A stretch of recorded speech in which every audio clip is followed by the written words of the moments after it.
Some people were paying attention, others weren't. I love it. Okay, cool. Now you can take your hand down. So here's the deal.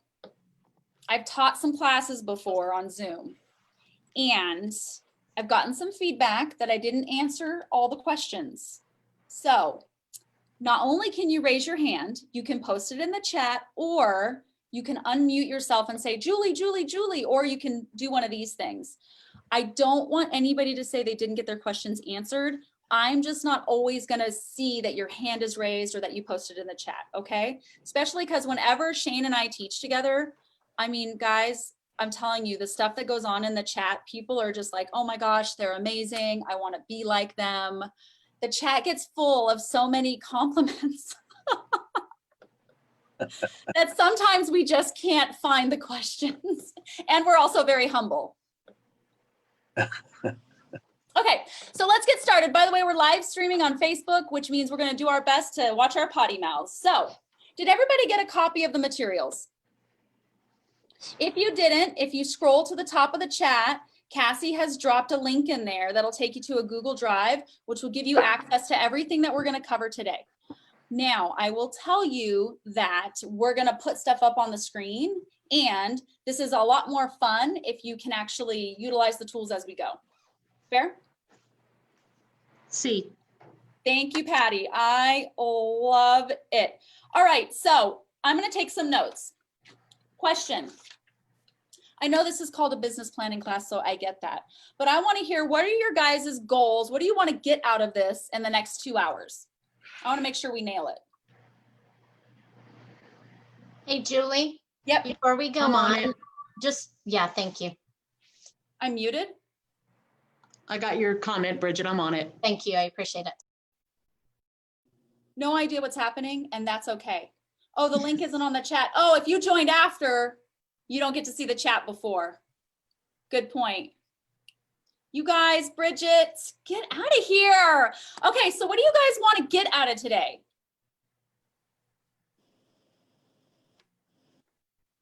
I want to know what I have to do to hit $200,000 in real estate. I want to know what numbers I need to hit. And I want to take that $200,000 home. Is that GCI or net profit? Net profit. Got it. Cool. What else? What else are you guys looking to do? I just want to have a fresh outlook for 2021, kind of a new slate to go off of. Love it. Fresh outlook for 2021. What else? Is it Kimber? Is that how you say that? Kimber? I just want to make sure I say your name right. Kimbry. It's Kimbry. Oh, it is? Well, we just changed it to Kimber, okay? No, it's Kimbery. Okay, cool. I love it. So you can't hide on Zoom. That's the thing. I know all of your names, even that guy named Mung Mung Magumbo or wherever he went. Blung Blung Magung. Thank you, honey. My husband. Anybody else? Did anybody else come with a mission statement for this class? No, go ahead. I have a problem with managing my finances, my expenses, actually. That's like the major part for me. Okay, managing expenses. That's a good one. I like it. That means we actually have some, which is exciting. Anybody else? Go ahead, Dawn. I want to know how not to owe taxes at the end of the year, or when to file my quarterly, all that good stuff. I want to know that part of it. Oh, you guys want to go deep business. We're not even talking goal setting. You guys want to go business ownership planning. Okay, we can do this. This could go a different direction real quick. We could do a little bit of all of it. Shane? Absolutely. Oh, I'm not, man. but I can give you advice. Shane, I'm not a CPA either. And You guys know a couple things. I can tell you, Dawn, I haven't figured out how to not pay taxes yet, but I have figured out ways to minimize my exposure. That's what I meant. Okay, not a CPA. Okay, cool. So how not to owe taxes. Well, let me know when you guys figure that one out. What else?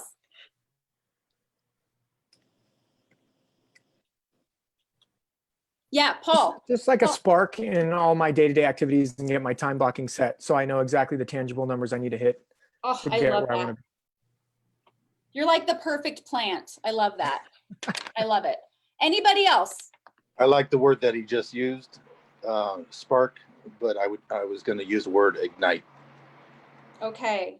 These are all very Keller-esque terms, by the way. Thank you guys. Anybody else? Cassie just reposted the link with the material in the chat if anybody doesn't have it. Crystal said she's over goal setting. Okay, cool. Well, we're going to talk about goal setting because I'm with you, Crystal. I think that setting goals is, there's actually research around goal setting that says if you set a goal that's too far out, that because it's so far out, you know, we're humans, right? So we're wired for instant gratification. That's why Facebook works. That's why YouTube works. That's why Instagram works. Like you post and you're like, oh, I hope they like it. And you're checking your likes and your hearts. Like that's all instant feedback. And we really like that. And the challenge with goals that are really far out is you don't get that, right? And so we're actually not wired for a positive, uncertain future, which is what a goal is, right? Think about it. A goal is a positive, uncertain future. You usually set goals that you've never reached before, right? Like Lance, I know your goal isn't to do exactly what you did in 2018, right? Typically when we goal set, it's something more, which makes it uncertain. And when it's so far out, it makes it almost impossible. So we're going to talk about, there's actually a science to it. Are you kidding me? If there's a science to it, that means that you can win, right? It means that it doesn't have to be some whimsical words I'm not allowed to say on Facebook. If you shoot stars, you'll at least hit the moon, right? Yeah, I mean, there's different methods. Some people are really about like setting a really, really big, hairy goal, and then they're okay with getting halfway there. Some people, that does not energize them, right? Sometimes you guys, I don't know if you realize this, you may need more than a year to hit your goal, right? Like I know for me, when I set a big goal, because I've tracked it, when I set a big goal, one that is absolutely terrifying, on average, it takes me 3 years to hit the goal. Really? So I've never given myself 3 years to hit a goal. I just said, okay, I didn't make it, so I'm done with that one. Huh. So I'll give you it's in real estate, right? The first time I set a goal to make $300,000, first off, I was scared. And I did not hit it the first year. I set it. So I said it again. Okay, I got to get to 300. I did not hit it the second year. And it was on the third year that I finally hit it, and a lot then some, right? Almost to the next 100,000 mark. And so every time I have set a big goal, I've just noticed for me, it's taken about 3 years to get it. Okay, I'm okay with that, right? At least I know my numbers and I know my game and I know what it takes. Now the game I get to play is how do I do it in 18 months, right? So let's talk about a couple of things. So Shane and I are going to give you a tool. It's a Keller Williams tool. It's nothing that most of you haven't seen before. And I know not everybody here is a Keller Williams agent, but Shane and I are. And I don't know about you, Shane, but this is like the only place I've ever been. Oh, it's literally the only place I've been. Okay, cool. I had a brief stint somewhere else for 9 months in year 12. I call it my adolescence, where I like revolted and I left home, but then I came back. Yeah, I don't think I'd ever go else. Well, everybody says that until they do. But then you could be part of the comeback kids. Yeah. Cool. So, well, our goal today is to give you guys tools and then talk about goal setting and then break it down into what I like to call winning the day. Winning the day. Now, before we get into actual goal setting, Shane, I didn't tell you I was going to talk about this, but I want to talk about this thing called seasonality. Seasonality. Now, we live in a great part of the country where we don't actually have like real seasonality, right? Like who here is from back east or like the Midwest? Patty, cool. So like you're from New York, right, Patty? Lance, where are you from? New York City as well. New York City. Guys, so I don't know if you know that they're crazy in New York City. That might be its own island. I get it because it is. But there are parts of the country where when it's snowing, or because it does snow, that they really do experience some actual seasonality, right? Like here in Las Vegas, if it rains, we're canceling our showing appointments. But if you lived in Michigan and you did that, they would think you were an idiot, right? So when I talk about seasonality and I'm talking about our seasonality, I want you to know I am talking about your business's seasonality. Your business, based on your education schedule, your vacation schedule, how you choose to plug in, it's determined by you.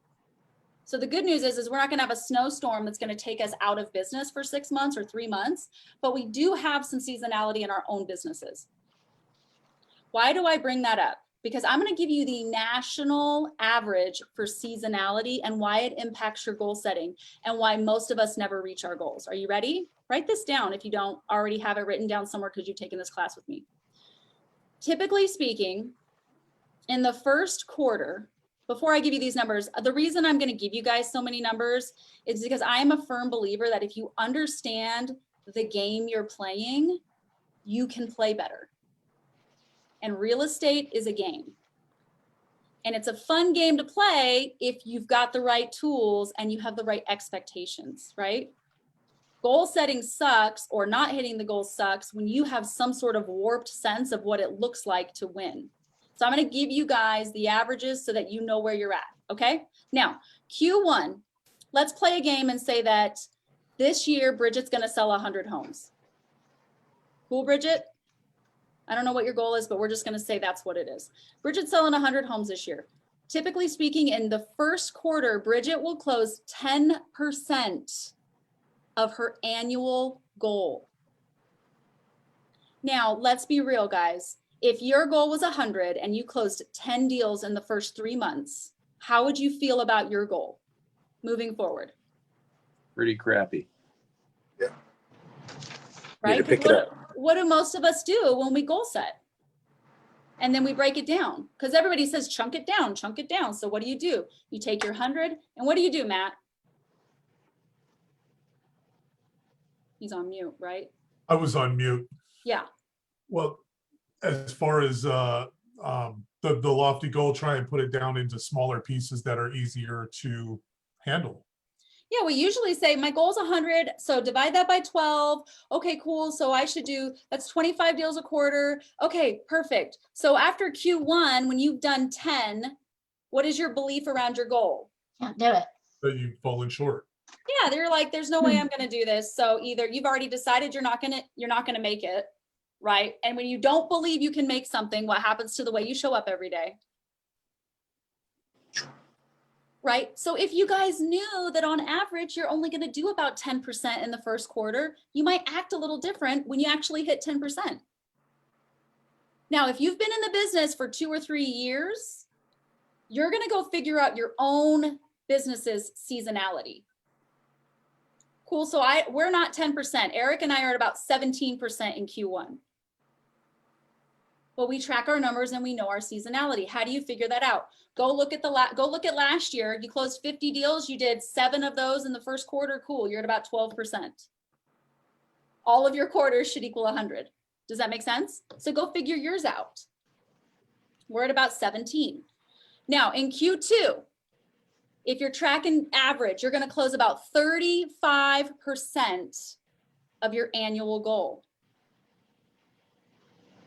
Anybody else ever feel like, oh my gosh, I'm so busy? School's out. I must be busy. You guys have felt that, right? Mhm. You know what I'm talking about? Yeah, for sure. Right? And you're like, oh my God, I wish the kids were still in school because I can't even keep up and I don't want to, like you're pulling your hair out, you're going crazy. Perfect. That's actually normal. In Q3, you'll close another 35% of your annual goal. Now, I don't know about you guys, but for a lot of us, that is enough for us to think that this is the new norm and that we have now arrived. I say that and some of you are laughing, but 6 months of pretty good business is enough for you to think that you've got it figured out. 100%. Right? And you can do something stupid like start spending money like this is the rest of your life. Just raise your hand if you've done it. Just kidding, you don't have to, but I appreciate the honesty. It happens. Now, if you guys are mathing this out with me, what does Q4 look like? 20% is 10%. 100%. 20%. You'll close 20% because what happens when pumpkins come out? Everybody goes away. For the most part. Realtors disappear. Holiday. But that's the Mhm. natural progression of the market. So whether you buy into seasonality or not, you can say, I make my market. That's cool. You do. I agree. And whether you like it or not, there are ebbs and flows, right? Cool. So if you guys really think about it, like really think about it, Q4 and Q1, they butt up to each other, right? Like God willing, if you had a Q4, you're going to get into Q1, right? So if you guys do the math, in 6 months, you'll do 30% of your annual production. No wonder people get out of real estate. Because if they can get through that 6 months, in the next 6 months, God forbid, right? They arrive again and they're back on the world's biggest real estate roller coaster, right? Now, the reason I bring this up is because I want you guys to do well with your goal setting, and I want you to stay committed because 10% is a lot different than the 25% you may have been giving yourself credit for before. Does that make sense? Yep. I also say that because we talked about money. We're talking about money. If you guys want to talk about money, let's talk about it. Quite frankly, when you go through a 20% quarter and a 10% quarter, and the first month of the third quarter is April 15th, what's happening that day? Taxes. You guys are paying taxes, only you've been spinning your wheels, making up, trying to find deals so you can pay your taxes because you didn't put money aside. Right? And it's tough because you just did 30% of your annual production, but you were living like it was a 70% 6 months.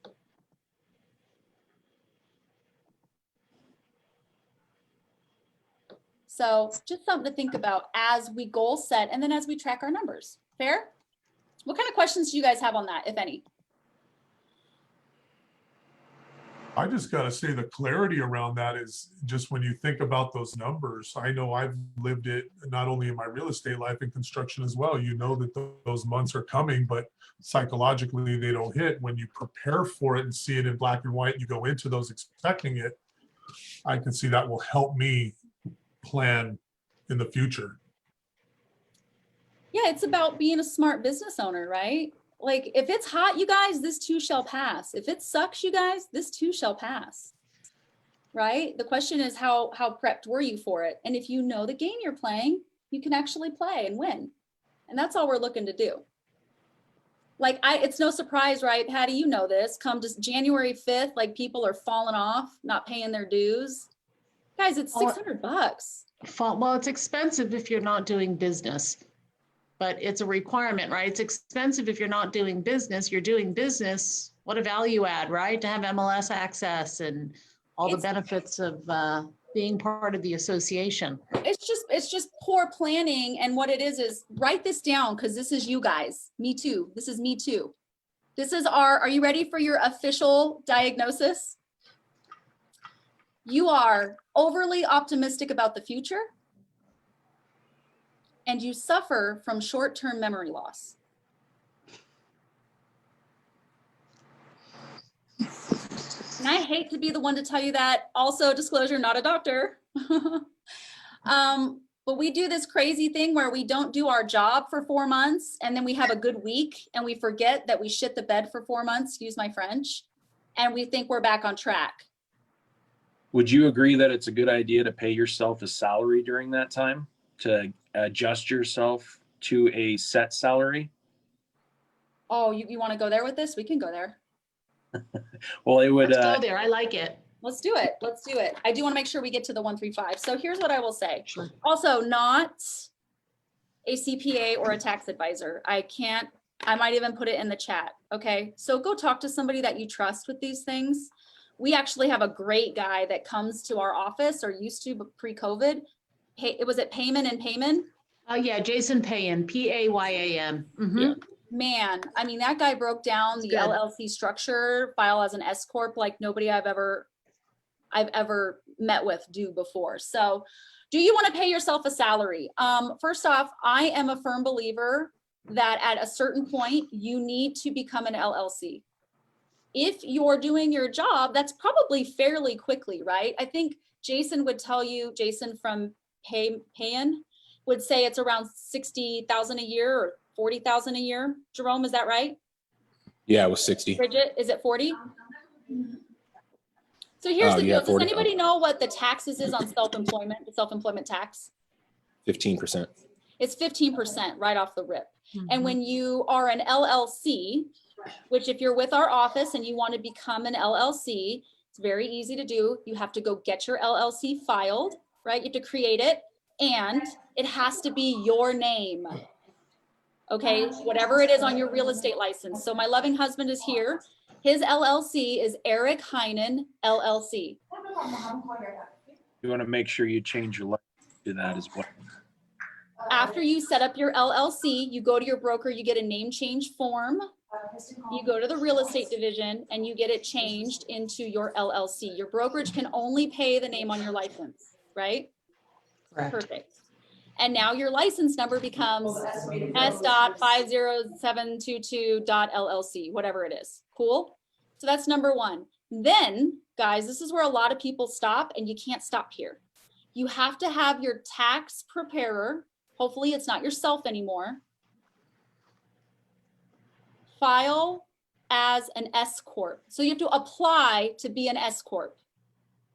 You aren't an S Corp, but you're going to file like an S Corp. So you're an LLC that files as an S Corp.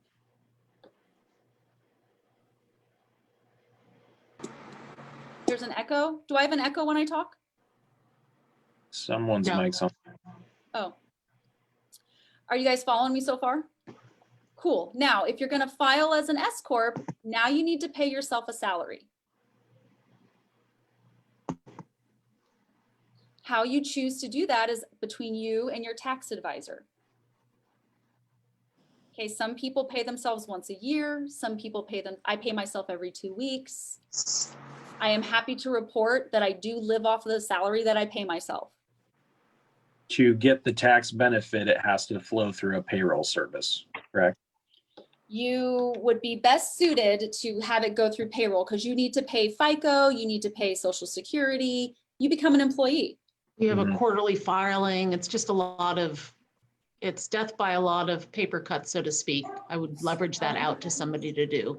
You Busy work. absolutely want to pay somebody else to do that. So we use, does that kind of overhead make it worth it? Crystal, it only makes it worth it if you're realizing the tax savings, which for us in our organization, we are. That's why they say it's about 40,000, right? Below that, it may not matter. So I don't remember what I was going to say after the question, but the point is About leveraging out the payroll. yeah. So I don't know about you guys. I was not interested in learning how to do payroll. So for me, by the way, it's a tax write-off. I pay a payroll company and I write off the expenses to run payroll. So I really don't pay at all, if that makes sense. So Yes, it why is that does. important? Because it saves you that 15% self-employment tax. You do have other things that you pay, but let's be real, at this point, if you wanted, Eric and I have a 401k. So don't tell me there's no retirement plans in real estate. You just got to make your own. We have a 401k, we have a profit sharing program that helps fund our retirement. Our assistant is part of our 401k. We just hired my 13-year-old daughter. She's on our payroll. She has a 401k, right? So there are things that you can do if you're going to take this thing all the way, but to help not necessarily eliminate taxes, but to definitely hedge your bets, give you better opportunity for write-offs, and then just put you in a different category altogether as far as taxes go. LLC file as an S Corp. Don't get cute with your LLC name. I mean, we've had people do it. It's like, and by the way, these LLCs, another piece of advice, Shane, did you file, are you an LLC, Shane? I am an S Corp. I did that thing where I thought I was going to create my own LLC for a different business. I was like, my CPA did it he did it in like 2 days, right? I'm like, I'm not paying this guy $500 to do that. I'm gonna do the next one. Yeah, fast forward 4 months later. Okay, I still didn't have it done. You know why? Because I don't know how to do it. You got to get an EIN. You got to do this and do that. I'm like, Randy, fix me. Fix me. So what you're saying is your time is better leverage per hour selling real estate and doing the activities to make the money to leverage that out to somebody. 100%. And Randy, my CPA that I paid $500 to set up my LLC is a professional service that I get to write off on my taxes. Right. Are you drinking a Moscow Mule, Chris? It's water. Unacceptable. Bring enough for the whole class, Chris. You know the rule. Okay, so that was a tangent, and talk to your CPA. Right, Jerome? Yes, and I'd say if you don't have one, Jason Payne is really good at what he does. And trust me, when Julie said it, have somebody else do it, because I'm here to tell you, I tried it myself and forgot the filing as an S corp part.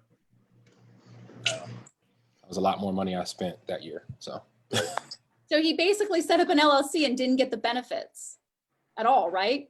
If you set up as an LLC and you don't file as an S corp, guys, you're still a single. What's it called? single member LLC, which is still the same thing as a sole prop. Yeah, it's still a sole proprietor. A little bit of liability protection, but that's about it. Yep. Yeah. But you got to be able to pay yourself, and it has to be a salary. A reasonable salary. That's what they say. So if your company makes $400,000 this year, a reasonable salary probably isn't $4,000. 50,000 maybe. You got to talk to your CPA. I have been told from time to time I need to pay myself more.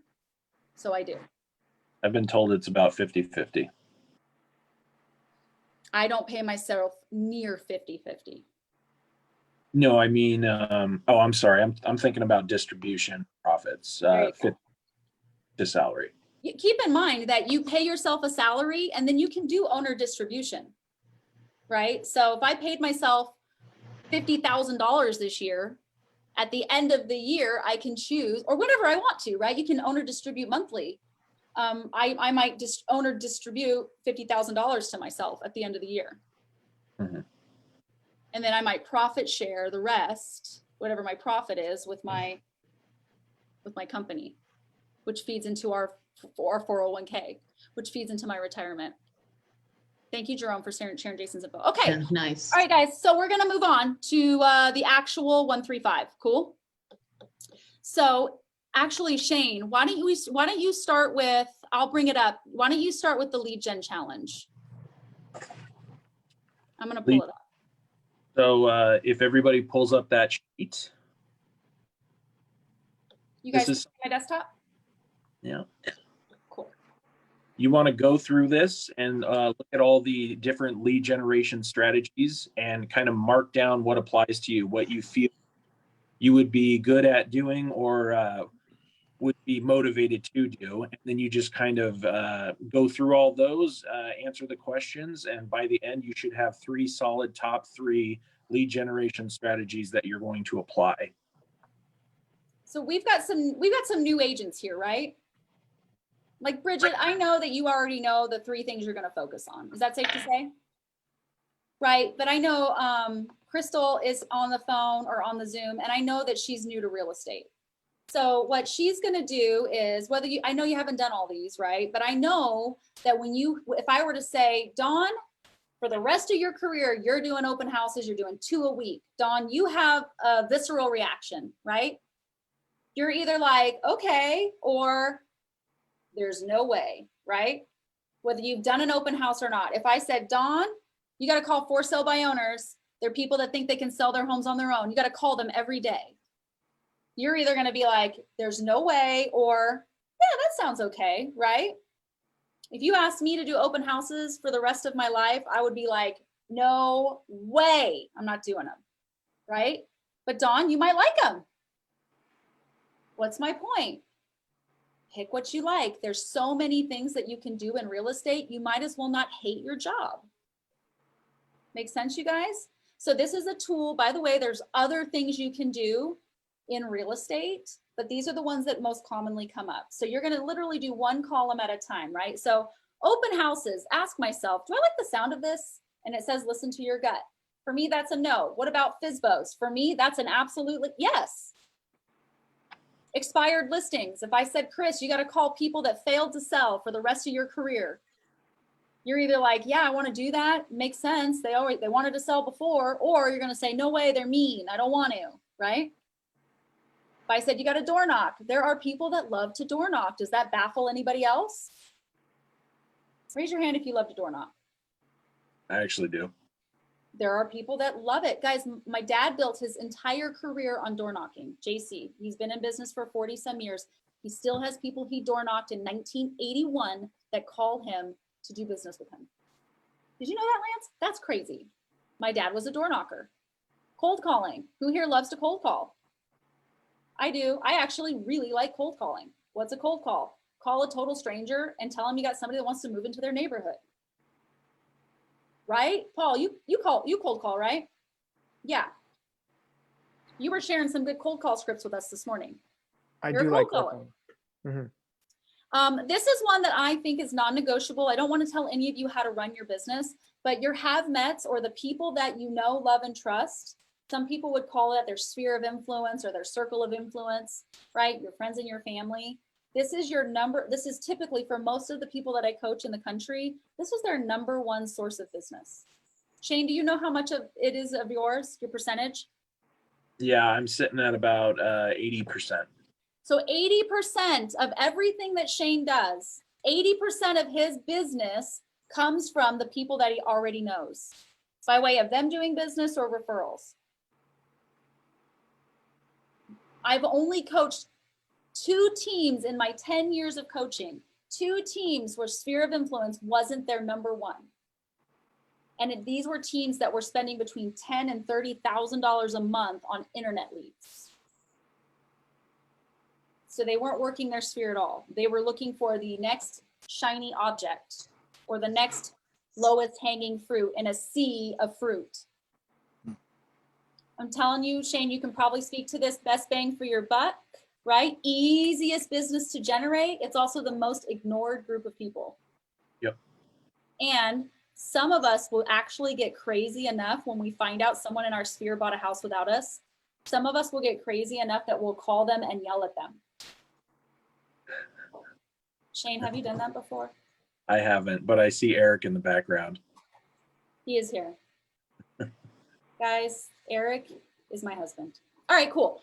Now, I would say you have to say yes to that. That's the bottom line. Corporate military reload. Do you like the sound of that? We do have a really nice Air Force base here. 2 of them, really, right? We got Nellis and Creech. What about corporate reloads, right? Maybe you've got connections in your past life. I don't know, right? It's your business. REOs, those are banks, right? Bank-owned properties. Maybe you want to do short sales. That will be tough right now, based on the fact that when Paul shared his numbers with us last week, what was it, less than 1% of the market? Maybe you want to focus on investors, renter to buyer, farming. What is farming? It's like real life farming, Shane. You plant a seed and you water that sucker, you pull the weeds and you pay attention. And one day a beautiful fruit tree pops up and you make 10 grand. Right? Did I nail that? Yeah. Cool. Mass mail marketing, internet lead generation, social media lead generation. Oh, billboards. That's still a thing. Seen some Simply Vegas and some Platinum Realty, and saw Remax's balloon the other day. Maybe you're going to run seminars. So go through this and you either like the sounds of it. Yes, yes, yes, yes, yes. Anything that gets a yes, you move on into the resources. Do I have the resources to learn and accomplish what I need to with this strategy?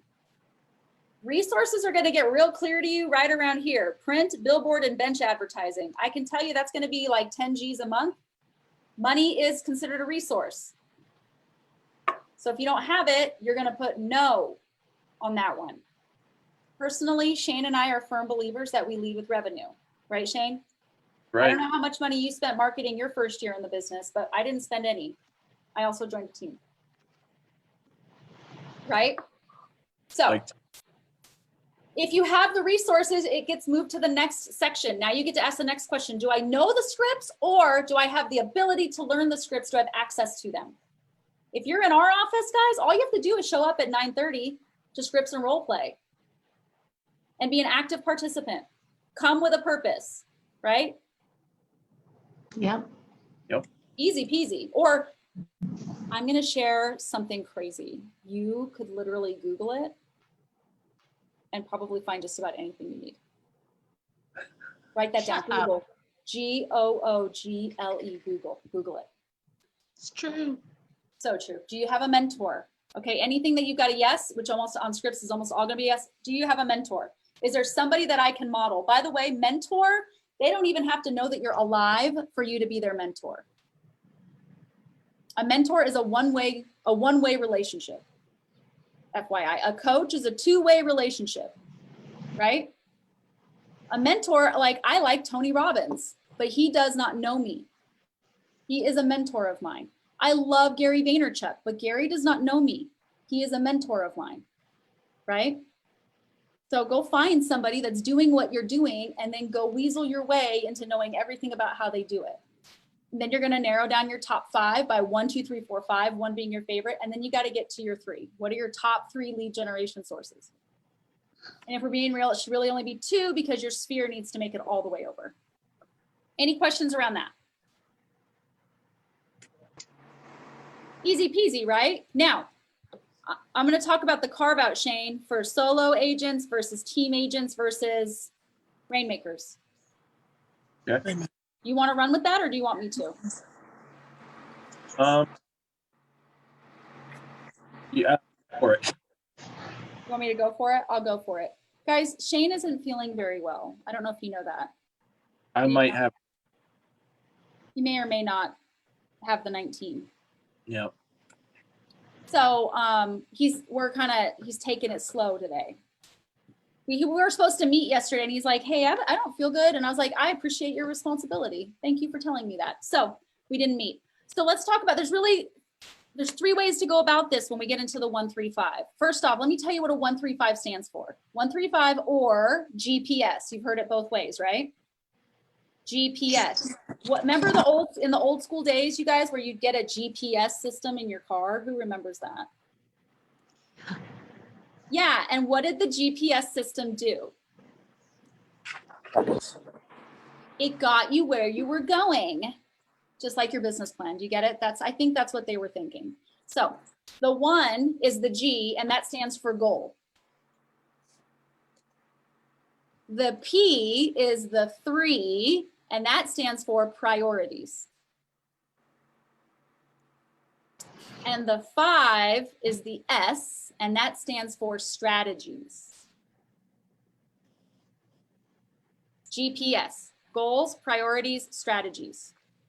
Now, we're going to talk about goals in a second, but as we get into the priorities, what you have just outlined when you picked your lead generation models was your priorities. If you are a solo agent that is not on a team and that is not building a team, raise your hand if that is you. Solo agent, not on a team, not currently building a team. Keep your hands up so I can see. I got to scroll through some pages. Hey. Perfect. So your 135, your 3 is going to look like lead generation sources or priorities. Cool. If you are a rainmaker, what is a rainmaker? Who wants to answer that question for me? I feel like Paul does, or he's talking to somebody else on the phone. The team leader. Team lead. Yeah, it's like a team leader, right? So I'm a rainmaker for my team. I've got me, I've got administrative staff, and I've got agents. My 135, are there any other rainmakers on the call? There are some rainmakers, perfect. So our 135s look a little different. Our priorities are, number 1, increase buy sides. Number 2, increase list sides. And number 3, growth through people. Make sense? I'll explain that as we go.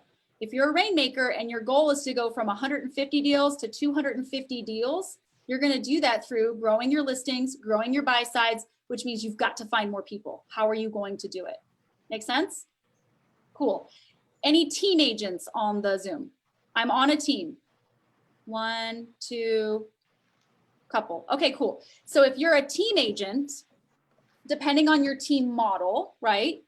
You're going to meet with your rainmaker and say, hey, what are our lead generation methods? Chances are, and I don't want to speak for anybody, any other rainmakers, chances are your rainmaker's model supports certain lead gen methods. right? So Kyle, if I were to join your team and I said, I want to join the team and I pick billboard marketing. I would probably dissuade you from billboard marketing. Well, I'm on your team, so I want you to pay for it and support me in that. Unfortunately, that's not part of our marketing approach, and that's not part of the marketing budget. So you'll have to adhere to these ones that are on your team contract, your independent contractor agreement that we agreed upon, since the activities are on there. And then if not, then we'll probably have to find a new fit, I guess, right? Yeah, so what I hear you saying is, even though you and I have our own teams, we both have ways that we support our agents in lead generation. Like giving them scripts, giving them phone numbers, giving them an auto dialer every month, giving them open house marketing material, paying for balloons. I mean, like, what do you want? We got it, you know? Right. So my point is that your Rainmaker has already established a lead generation plan that hopefully you have been recruited into and that you also believe in. So my team is a circle prospecting, cold calling group of badasses. That's what we do every day. So if you don't like that, you won't be a good fit for us. If you were to come to me and say, I'm going to door knock every day, I'd say that is awesome, but that's not a fit for our team. That's not what we do, right? So my point is if you're a team agent, you're going to want to meet with your Rainmaker so you guys can get on the same page with what models are supported for the Rainmaker, through the Rainmaker. Now you recognize that there's about 1,000 different ways you can generate business in real estate, right? Did everybody see that? I only had like 30 listed on that sheet. And I don't know if you noticed, we boiled it down to 3, right? And that's because the truth is you'll probably really kick butt at 2 of them, and 1 of them you may never touch.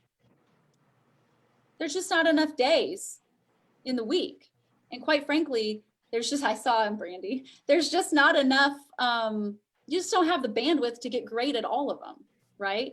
The tricky part, and Lance, you know this, the tricky part is when you're really starting to get your feet wet, and you went fast, is that sometimes you can try something but never give it a shot and then move on to the next. I don't think you did that, Lance, but we've seen people do it, right? When they're new. So don't be that guy that says, I'm going to do open houses. And then I ask you in 3 months, so how are open houses going? And you say, oh yeah, those don't work. And I say, cool. I got to ask Nadine, how many did you do? And you say, I did 1. And I'm like, cool. Of course they don't work. No offense, but you suck at them. Very true in the postcards, mass mailing. Trying postcards once and then saying they don't work. Oh yeah. Yeah, I tried that. It didn't work. Cool. How many? That's always the next question. How many times did you do it? Well, once. Oh, so it doesn't work or you don't work. Where's the confusion here? Okay, I digress, guys. You didn't hire me to coach you here. So you got to make sure you stick to it long enough. My game plan is you got to stick for 6 months. You got to stick 6 months and you got to go hardcore and you got to track your numbers. Those are nothing that they covered in real estate school, right? They did not say, Lance, you must track how many people you talk to. They didn't. They lied to you. You have to. All right, so let's talk about goal setting, shall we? I think we've prepped the 135. I'm going to share my screen and show it to you guys. Shane, did I miss anything? No. Oh, wait, you guys can only see that paper. Hold on. I love Shane. He's like really making sure I didn't miss anything. Can you guys see my whole screen? Can you see my screen, you guys? Yes. Perfect. All right, let's check out this 135. So here's the deal. If you guys are Keller Williams agents, which some of you are, there is a tool inside of Command where you can do some goal setting. Is it in Command or in Connect? Who remembers or who knows? I believe it's correct. Somewhere in there, you can actually go in, and I call it doing a Google, a KW search, a Google, a Keller Williams Google, and you can literally put in, what do I want my profit to be? So someone had mentioned 200K in profit. I am with you on that, Patty. I would rather focus on profit and net versus gross. However, most of us, when we do goal setting, we focus on our gross, right? Correct. Who here is going to be the brave soul to explain the difference between the gross and the net? Just so everybody knows. Net is what you have in the bank. Gross is what you made before expenses. Thank you. And who here in real estate world knows what cost of sale is? Bridget, I know you do. You're talking about like your broker, KW, your royalty fee, your like whatever you want to factor into your cost of sale. Everyone's kind of got it different. I put like flyers or an open house balloon expenses into the cost of selling that specific house. So it's however everyone wants to categorize it, but I have subcategories. That's so, okay, I like that. Sounds like you're using QuickBooks. Kind of, it's like Excel sort of. Like a super jacked up Excel spreadsheet. That's cool. Do you? I would say like, we're gonna go a little deep and then we'll come back to the goal setting. So profit, I think that's the number that matters most, right? None of us got into business to lose money, right? The challenge with real estate is it's such a cash flow business that you could actually be losing money and not even know it. Let that sink in. I don't know how it's possible, but we see it happen all the time. So that's why, as much as I love our top-down report, which I think is awesome, I think the number that matters the most, which they'll never give out awards for, is what did you net? Why will they never get out awards for net? Because people will lie. Right? It just is. As a matter of fact, Gary Keller is so passionate about this right now that if you want to be in his mastermind, it's not about your GCI anymore. It's not about units. You got to turn in your tax returns. That's heavy. Right. That's what it's all about, to fund the life that you want. I mean, that's really bottom line. Well, let me ask you guys a question. Like, seriously, think about it. Let's pretend there's a guy on stage doing 3,000 deals a year. Are you curious as to how in the heck he got there? I am. Me too. Yep. But the guy is broke. He made 40 grand last year. That was his net profit. Now, do you really want to know what he did last year? No. Now I'm just curious. No, I'm like, man, that guy needs some help. I want to talk to Jason Shelkey, who I haven't seen his books, but I'd be willing to bet he's the most profitable agent in our office. Right? He does 40 deals. He doesn't have an assistant. He leverages out a transaction coordinator. He leaves the country for 3 months or the town for 3 months. Like, he runs a great business. Yep. I've got to believe he's high profit margins. So there's a great book out there called Profit First. Patty, I know you've read it. I think the ALC Yes. read it, right? Correct. We did. Did you read it, Maddie Evans? Great Have you book. read Profit First? Shane? Have not yet, no. I have not. It's a great book. So CPAs teach us, I'll give you the quick overview. They teach us revenue, expenses, and then profit, right? But the Profit First book says, draw a line in the sand. They reverse engineer it. They say, draw a line in the sand and pick your profit number. Whatever your profit number is, your profit percentage, pick that percentage, and then everything else happens after. It's kind of a crazy way to live. Eric and I went there through COVID. We were like, you know what? We're going to run the Profit First model. So we put 30% of every dollar we make goes into an account that we don't touch. Profit First account. And then we did something even crazier. We took 10% of every dollar we made and we put it into our tax account. Now, I know that sounds crazy, but this was my first year being a big girl and having a tax account. I was always able to pay my taxes, but I never like earmarked it. So now, no matter what, Eric and I drive a 30% profit margin, right? So after the profit is put off to the side and we pay ourselves and we pay our expenses, there's anything left, which there really shouldn't be, but like if the expenses came in and there was something that we couldn't pay for, we'd have to renegotiate with the vendor, or we'd have to ask ourselves, is this an expense we want to keep on? We're not dipping into our profit first. So just a different way to look at things. So if you wanted to make 100 grand this year, profit 100 grand, Shane, and your profit margin was 30%, how much GCI would you need roughly in order to hit that profit margin? 300K. Do you guys follow that? You'd need 300K. And then with the other 70%, you're going to say, okay, 10% is for taxes or whatever you can usually drive your expenses to get your taxes to be. Talk to your CPA. You're going to take, so for me, I take 60%, and that's what I can run my business on and take care of my cost of sale with. You're at a 40% margin. Yeah, now that includes cost of sale and expenses. Yep, and expenses. If I were to pull myself out of production, that would look a lot different. The reason that it works right now is because I'm in production. All you solo agents that are the production, that could work for you. Your profit margin should probably be more like 40 or 50%. And then you keep all this profit, and then what I usually hear is, oh, I'm gonna have to pay taxes on it. So what?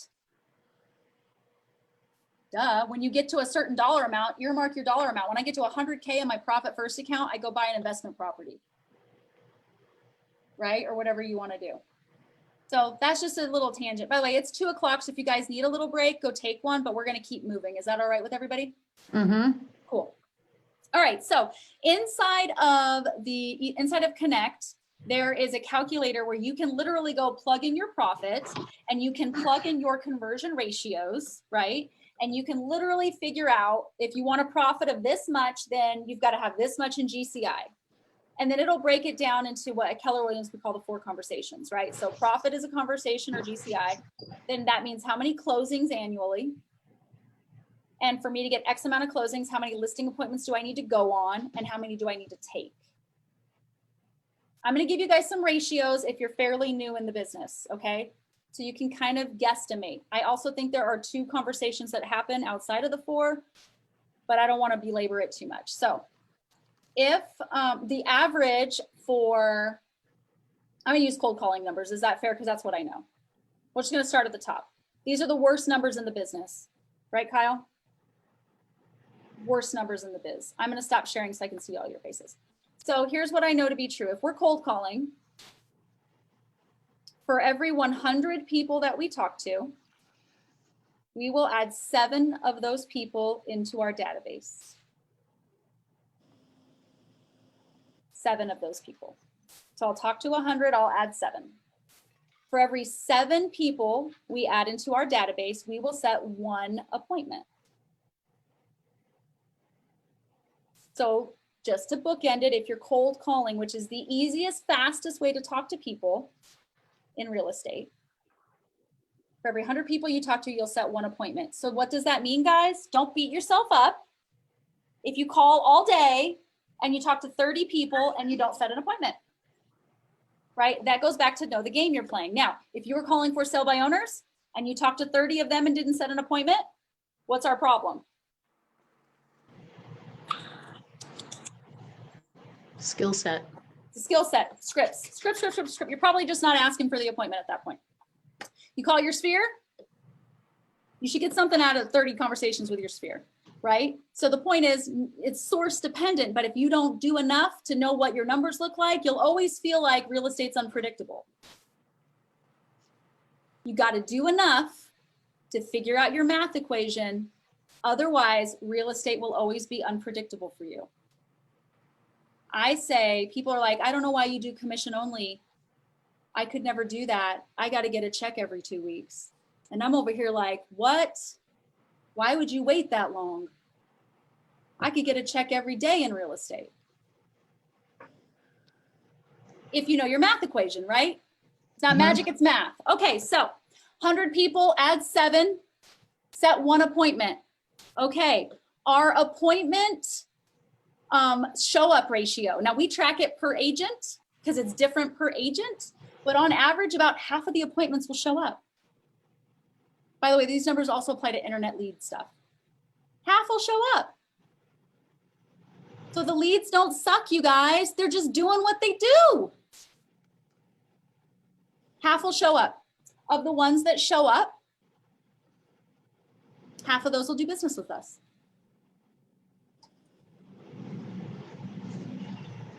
Okay, so if you were to math that all the way backwards, right? What does that mean? I need to talk to 400 people to do a deal? Is that what the math came out to? That's internet lead generation and cold calling. So the question is, all of my people out there using dialers, how quickly can you talk to 400 people?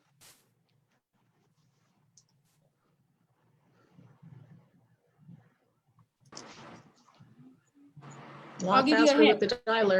About every 12 business days. Okay. So roughly every 2 weeks, you're going to talk to about that many people on a dialer to do a deal, which means if that's all you did, you'd be doing 24 deals a year with the worst conversion ratios on the planet. And I hate to break it to you guys, but 24 deals a year probably gets most of you to your goal.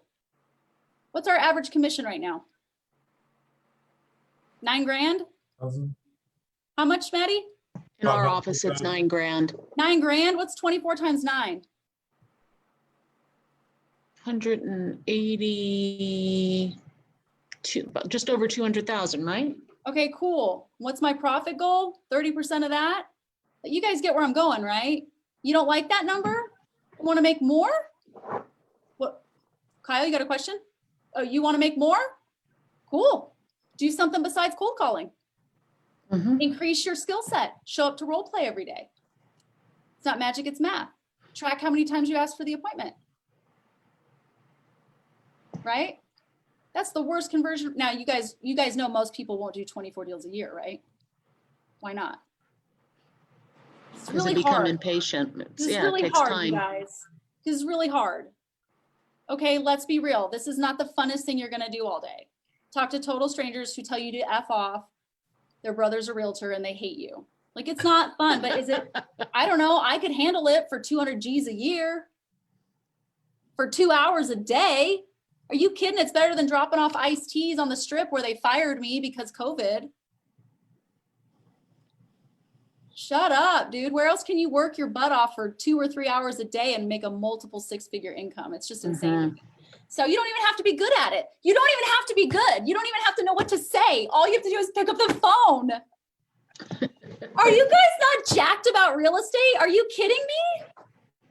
Like, seriously, pinch yourself right now. Can you believe what you do for a living?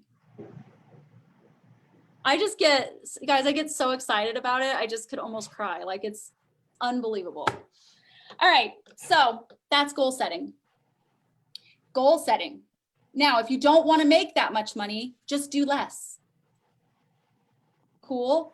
It's more fun to goal set when you know your own ratios, but here's the deal. We don't have your data yet. If you're new or if you've never tracked, we don't know your data. How do you get the data? You have to go balls out for 90 days. Balls out. You got to follow that schedule. You got to talk to at least 100 people a week. You got to follow the script. You got to practice your scripts every morning. You got to show up and role play. You got to get on the phone. You've got to honor your follow-up system. You've got to log into command. You've got to touch your sphere. Like, you have to go hard and you have to track all of it for 90 days. So that at the end of 90 days, you can say, okay, my name's Connie and I talked to 1,300 people in the last 13 weeks. That's good data. And of that, I added 106 people to my database. And of that, I set 15 appointments. And of that, I went on 10. And of that, I listed 7. And of that, I closed 6. I know my ratios now. And then I decide, do I really like real estate or not? And if I do, I figure out how to get better faster. And if I don't, then I say, man, at least I know my numbers. And then you go back to doing whatever you did. But you got to get the data. Oftentimes, and I hate to harp on this, guys, it's just, it is what it is. We do enough work to feel busy and not enough work to get paid. I see you nodding your heads because maybe you've done that. I know I have. Maddie has, right? It's where you're like, you show up, you're like, I'm so busy. I'm like pulling comps and stuff. And yeah, I talked to like 3 people and I got coffee. And then it's like 4 and you're like, yeah, man, hard day at work. Enough work to feel busy, but not enough work to get paid. And I don't know, Jerome, I know you've been here with me. We've both done it this way. We've done it where we made a lot of money and we've done it where we didn't make a lot of money. Oh, yeah. And I think we can both agree that real estate is more fun when we're making a lot of money. Heck yeah. Yeah. I like a lot more money and numbers in my bank account. So I love commas in my bank account, and I'm like on that next comma game. You guys feel me? I'm like, how do I'm working to get one more comma in that account. Absolutely. We're on the comma game, right? Get in it. I'm chasing commas. Call me crazy. Not there yet, you guys. Doggone it. At any rate. So that's the goal setting piece, okay? Do you want to set a goal that you can't reach? That's up to you, okay? I am a firm believer that chunking your goal down into winning the day is the most important part of all of this. So it's hard for me to say, okay, Kyle, you need to talk to 20 people. And I love Bold, and Bold is going to say talk to 20 people a day, or now it might be 40 people a day, I'm not sure. But that is too generic. For some of us, we have to talk to more. Let's just be real. That's where our skill set is. And for others of us, if you talk to 20 people a day, you would immediately have to hire 2 full-time assistants and a showing assistant, because that's your skill set. So you got to boil it down into whatever your daily number looks like, right? So Connie, if you knew that for every 15 people you talk to, you set an appointment, or if you knew it was 7, right? Whatever the number is, you can organize it back and say, cool, for me to get my appointment goal, which gets me my close goal, which gets me my income goal, which gets me my net goal, I need to talk to 28 people every single day. That's your win the day number, right? So now when you see Connie, guys, in the Zoom or at the office, the only thing that matters is, Connie, how many people did you talk to today? When Shane comes home from work and his wife is in that beautiful kitchen, I know exactly what it looks like because I'm about the same model, and she's cooking up and like the kids are running around. She better not ask him, did he sell a house today? Anybody else have spouses that are like, did you sell a house today? Did you sell a house today? Did you sell a house today? That's the wrong question. You guys know that, right? Why is that the wrong question?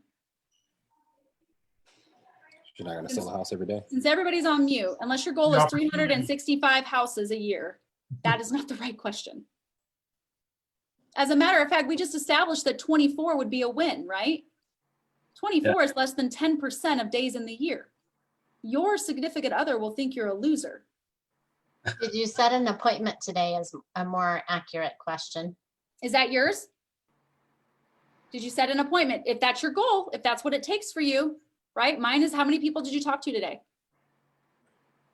So Kyle, if we were married and you came home, I'd say, babe, how many people did you talk to today? And I know your number. And if it's anything less, if you say, oh, babe, I was really busy, I'm going to say, I really don't care, dude. You talk to 28 people a day. How many did you talk to today? I'm busy too. But you know what? The baby's diapers changed and you're going to eat. What's the number, sweetheart? Right? Like, that's the right question. You got to win the day. That's the challenge in real estate. You set a 100,000 goal and you've never made 100,000. You just don't think it's possible. And that's okay until you break it down into every day. If I said, Lance, you make 100 grand if you talk to 23 people a day. Can you do that? You'd be like, yeah, I could do that. Now I have some good news for you guys. Are you ready? Since we're talking track, and Shane, I'm just all over the place. So feel free to rein me back in. No, you're great. Keep going. So if, man, I just got off on a tangent and I forgot where I was going to go. But if, what was I going to say, Shane? Win the day. Oh, win the day. I've got good news for you guys. So is it possible to win the day every single day of the year? 5 days a week? No. I mean, why not? Yeah. I mean, sure, it's possible, but let's be real. Does anybody here like to take, I don't know, 4th of July off? Or Christmas? Or maybe you signed up for an educational event. Or maybe, I don't know, Shane, maybe you caught COVID-19. These are real things, right? Maybe you want to go to Keller Williams family reunion and you're gone for a week. Maybe you're taking your kids on a Disney cruise, right? Maybe you've got some things planned because not only do you like to make a lot of money, but you also want to enjoy your life. So are you going to win the day every single day? No. Nope. Probably not. And that's okay. I want you to know, and I don't want you to bank on this, but I want you to track it. If you win the day 80% of the time, you can still win your Super Bowl, which is that magical number at the top of your goal sheet. 80% of the time. Now, let me explain. That doesn't mean you get to not work 1 day a week, right? Because 80% of the time would be 1 day a week you don't work. So 1 day a week, 52 weeks, that's 52 days a year, work days that you don't have to win the day. And they're mostly accounted for. Let me explain. There's that dead week, right, between Christmas and New Year's. There's 7 of your 52 days. There's that day when those out-of-state buyers, they came into town and like you couldn't push them off until 11 to get your lead gen done. That's one of those days. There's that 2-week vacation that you took, so you were gone for 10 business days. So now you're down to like 40 some days left. Then you got sick. Then your kid barfed in your car. Then you had a cellar blow up. Then you decided you came to work and you ditzed around and drank coffee and talked to me all morning, right? So there's some built-in, oh, you went on, you took a class. You had to get your CE, right? Rick's been gone all week for post. Those are all vacation days. You get 52 of them. You get to use them however you want. Some of you will actually go to work, not do your job, and then convince yourself you didn't take a vacation day. But you did. You took a vacation to the office. And that sucks. I mean, I love my office. It's beautiful. But this is not where I vacation. So when I'm here, I get my shit done, right? Just like you guys. And when I don't, I have to own it. And then I have to call my husband and say, babe, who happens to also work here. But I'd be like, babe, you're not going to believe this. I just took a vacation to 9420 West Sahara. Don't go on vacation and not see the beach, people. That's my point. So you don't have to win the day every day. You got 52 days in a year where you don't have to win the day, but they're mostly accounted for. Memorial Day, Labor Day, Christmas, 4th of July, family reunion, mega camp.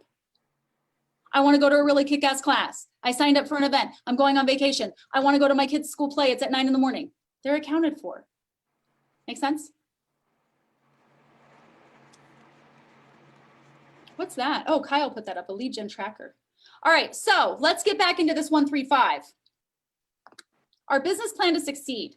Now you guys can see that we've kind of helped here, right? World-class database. Can you see? Oh, you can't see it, can you? Let me share my screen again. Thanks for letting me know, guys. So we've got this 135, world-class database referral system. That's one of our 3. This is for a solo agent. And we're going to break down our strategies. I call them maximizers on here, but they changed it to GPS after I made this form. So that's my system, a world-class database referral and lead system. That's SOI for me. What am I going to do to maximize on my SOI? Log into the CRM and complete all the assigned tasks daily between, for us, 11 and 12. Get 200 friends, past clients, family, etc., completely in the database on a 17-day touch action plan in my first 45 days. This is for new agents, by the way. If you are not a new agent and you don't have 200 people, this is for you too. Add blank people to the database weekly, right? So we kind of talked about that when we were using Connie as the example. Yeah. She's got to add, for every 100 people, she talks to 7, and for every 7 people she adds, she sets 1 appointment, and for every appointment she goes on, she takes half of it, or half of them show up, and then half of those do business with her. So what's her number?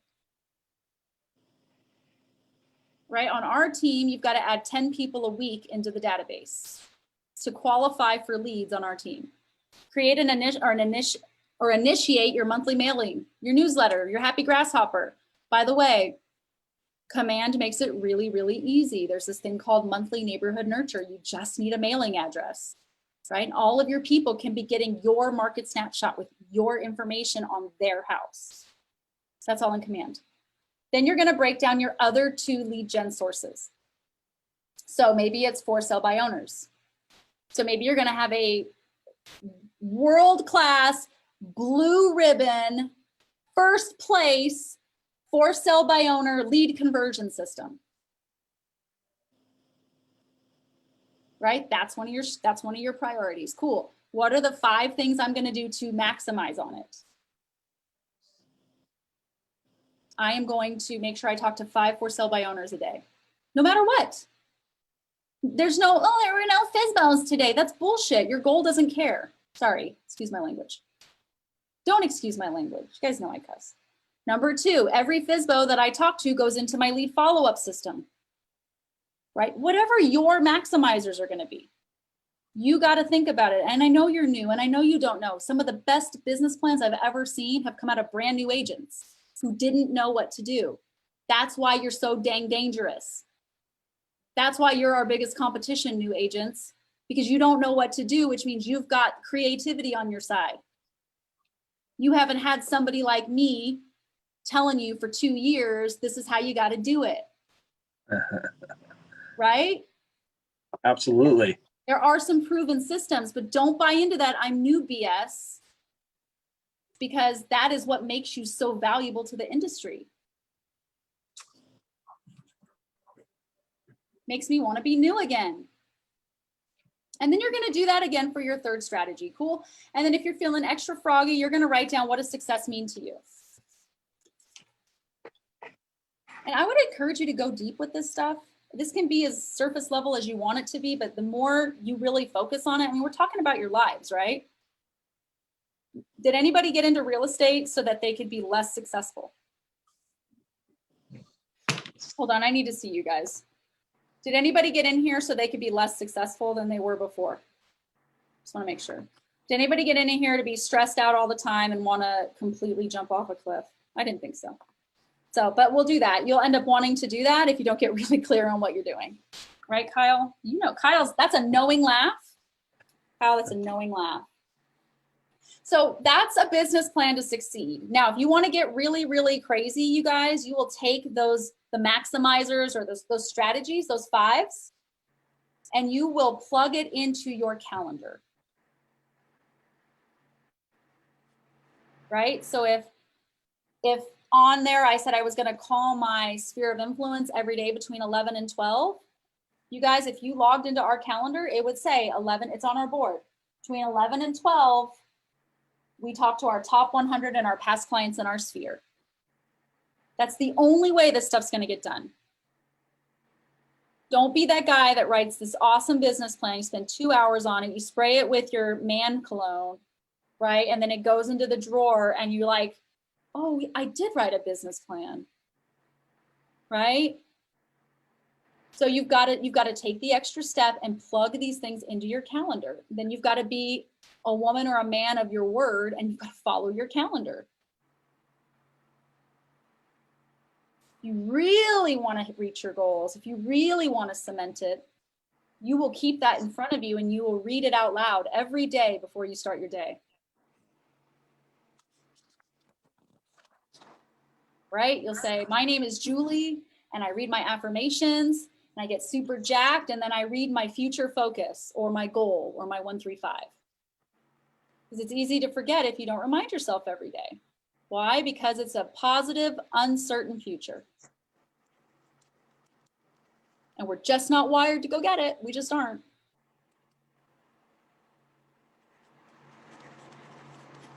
So any questions on the plan to succeed? That one's easy.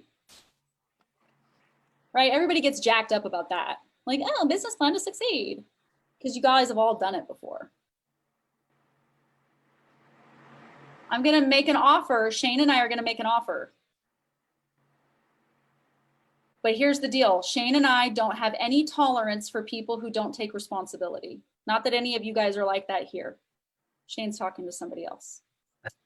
And so we are open to looking over your business plans as long as they're complete. In other words, we're not gonna do that. Oh, I don't know. We're not gonna play that game with you guys. You do know. We're not gonna be your easy button. It's not our business. But we will look it over and we will help you mold it and tighten it up. Is that fair? So if you want that, and I don't know if you want that, but if you want it, I'm gonna put my email in the chat. You can email me yours when it's done. When it's done, cool. All right. So let's talk about my next favorite business plan, maybe the most impactful business plan of all. Shane. Oh. Can you, because you and I was, when we were getting ready for this and we were just kind of talking back and forth about business planning and why it was important. Can you just share your story, like your first year 1, year 2, year 3? Because I thought, man, what a great, like, it's perfect for what we're doing today. Yeah. Setting goals here. Let me just look at setting goals is incredibly important. My personal experience with this was my first year. I set a goal with myself. I wanted to do 15 transactions because that sounded like it would be decent for year 1. I hit 11 technically. Year 2. Wait, Shane, you say technically, that's the second time. What do you mean technically? I had 2 that rolled over after the 1st of January, but they were to close before the year ended. Okay, so you had 11. Yeah. And then year 2 rolled around. I was like, well, I didn't hit my year 1 goal. I want to up that goal to 20 transactions. And that year I hit 16. Then fast forward to year 3, just like you stated, you kind of get full of yourself and you're like, oh, I've made it. And then I didn't make a goal. And then 2020 has been 2020. And I am just I just lost a big deal. So I might not hit my first year numbers at this point. So set your goals high and stick to your plan. So he literally set a goal, said, nah, I'm good.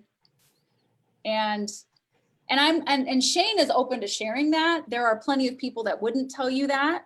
And there's plenty more people that would say, oh, well, it's just because of COVID, which I think is BS. You guys, I don't know if you've noticed, people are having their best years ever right now. Well, that's what you and I chatted about, is at first I was, oh, hey, I'm teaching kindergarten to my kid because of what's going on in the world. And that's just what's slowing me down. Well, everyone else I knew was having a better year than they already had, like they ever had. So I'm like, okay, what am I doing wrong then? And I was still reaching out to my people and everything. And that is the reason why at the end of May, when that last phase dropped, everybody I had been talking to woke up at the same time and I got really, really busy again. And I have been busy since then, but still, I mean, that was a waste of 6 months. So you may just cram all of your year into 6 months. And so if you doubled it, you would have hit your goal. But well, unfortunately, that 12,000 commission at 100% that I lost last night kind of is hurting a little bit, but you got to keep going. Mm-hmm. Yeah, it's not magic, it's math, right? You got to keep stuff in the pipeline, So I want to talk about my favorite business plan, and this can be uncomfortable for people. I do believe it's the most effective business plan out there if you choose to go hard on it. I will also look at this one with you if it's complete, and it is our business plan to fail. Now, some of you have done this with me, right? Who here hasn't done this one yet?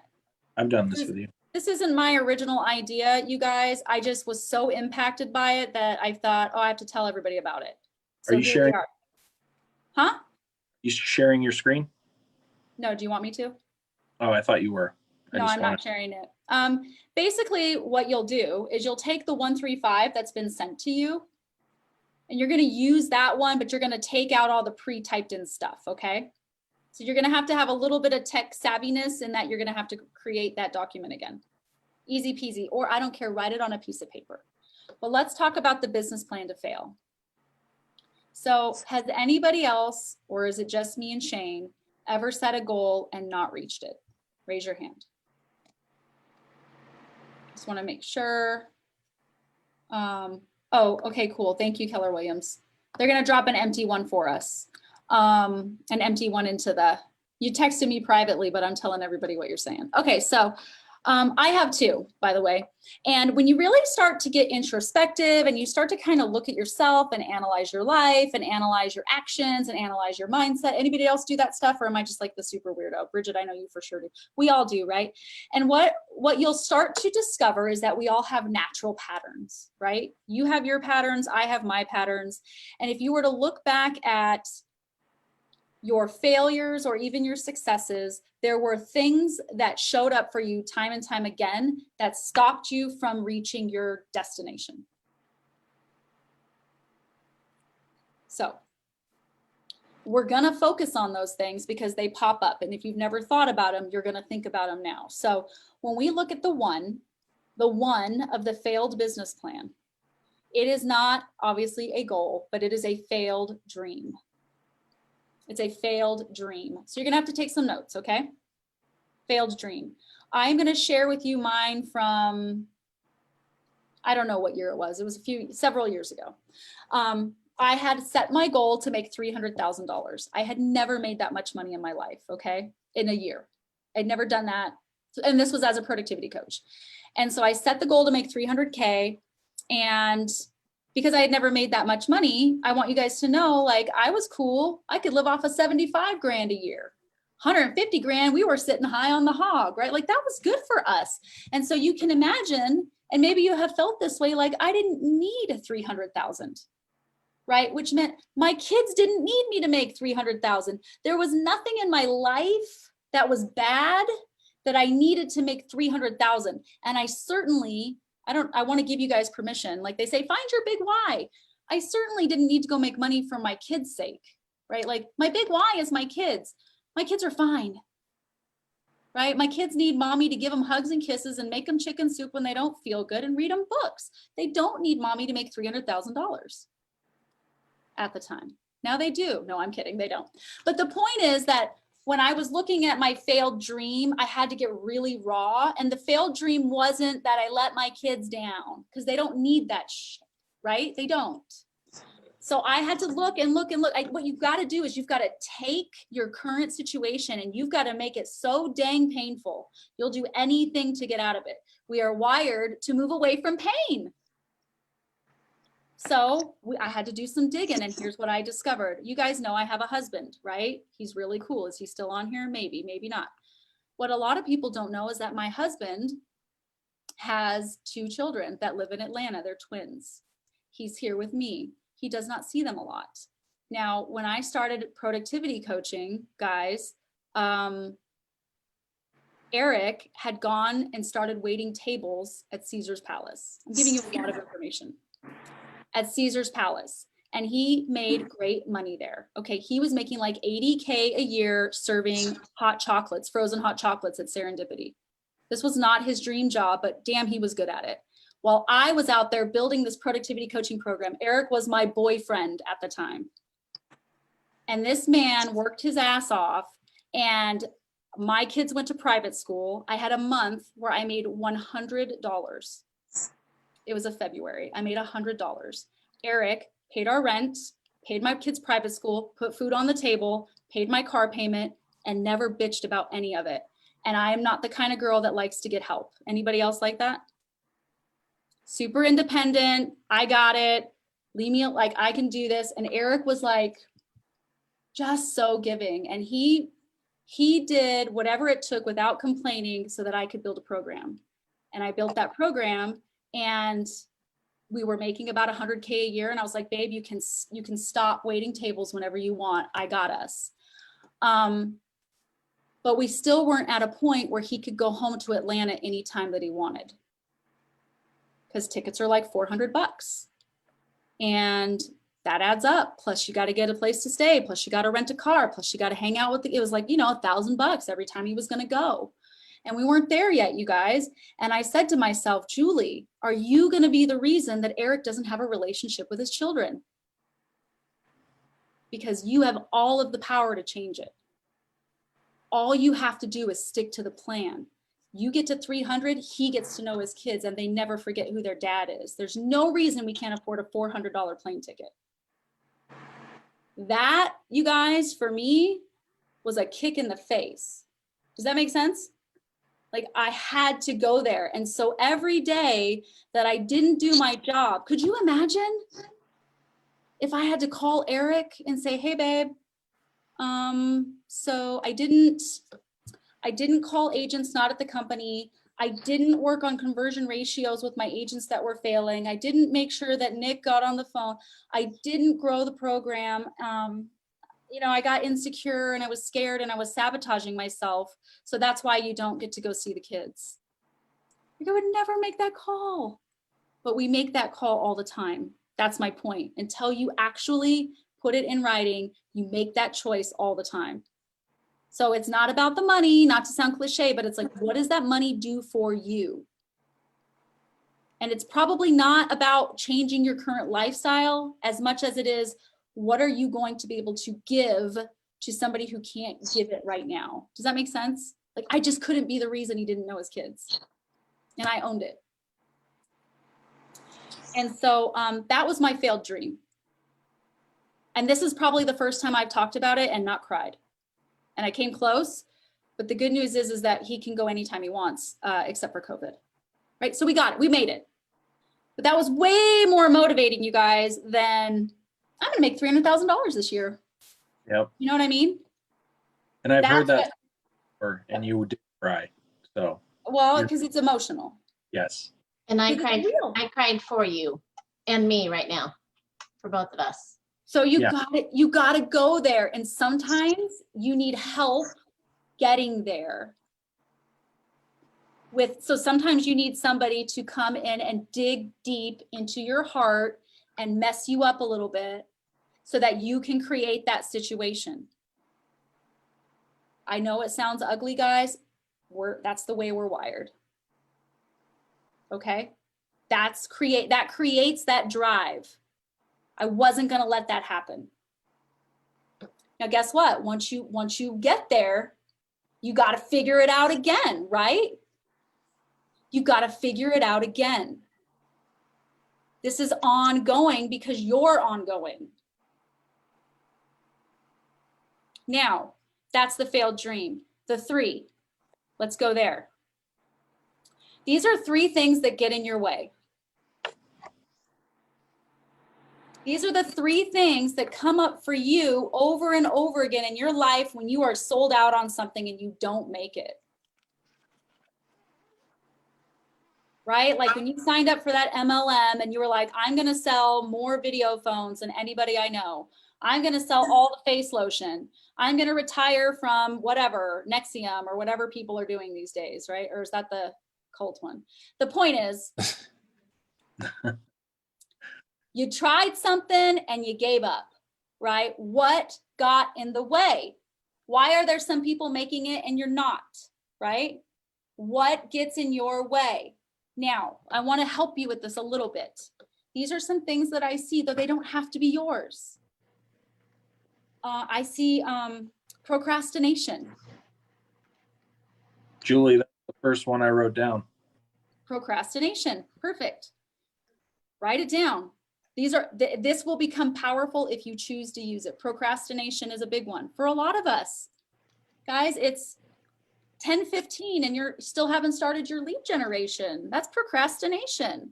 You get to pick procrastination, or you get to call your spouse and tell them, I know that you believe in me, but I'm not going to honor that today. I know you put everything on the line for me so I could go chase this real estate dream, and you're working doubles so we can still pay our bills, but I don't care today. I'm going to procrastinate. You get to make that choice. Another one I see, well, this was one for me, self-sabotage. Work my butt off, get the accolades, get real close, and then convince myself that I just don't deserve it. I'm not really ready, not good enough. What if they see that I'm a phony? Oh my gosh, what if I'm telling Lance to get on the phone and I'm completely ruining his life? I should stop. I should back off. Self-sabotage.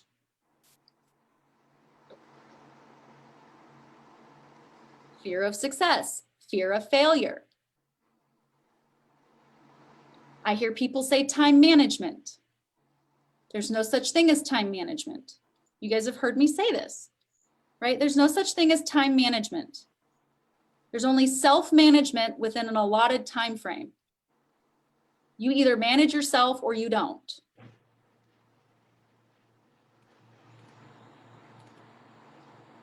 right? Like some of you signed up for this class and you haven't even been here. That's a self-management problem. That is not a time management. Isn't that all wrapped up into one? Is it mindset? It can be. You could have a bad mind. You could have a self-doubting mindset, but I want you to break it down. Like, what is it really? Mm-hmm. What is it really that gets in your way? I will discourage you from putting things like my spouse or my kids or COVID. This is stuff that I want that you can control, right? Your kids are not ruining your life. It's so funny, like your kids can't be the reason you do something and they can't be the reason you don't do something at the same time. Right? Yeah, Like I love when people are like, I'm doing this, give my kids a better life. And I'm like, cool, you're not at role play. Yeah, my kids. Yeah, I was gonna say, how about excuses?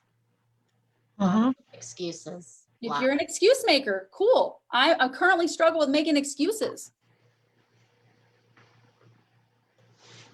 Cool, so you're gonna dig deep. This isn't something you're gonna nail in the next 20 minutes, okay, you guys? I don't expect you to, if you go deep. Now, you've got your failed dream. If it doesn't make you cry, it's probably not big enough. And I hate to, again, but it is what it is, right? It's got to make you almost sick to your stomach to verbalize. And then those things that get in the way, I want you to say to yourself, when I don't do my dream to succeed or my plan to succeed, I'm choosing self-sabotage over Eric knowing his children. I'm making that choice consciously now. It is no longer unconscious. Does that make sense? Man, this is gross. Whew. Now the 5. We need a plan, you guys. So the 5 are, what are the 5 things? Now that you're really in tune with the things that are getting in your way, your obstacles, what are 5 things you can do to yoink yourself out of it?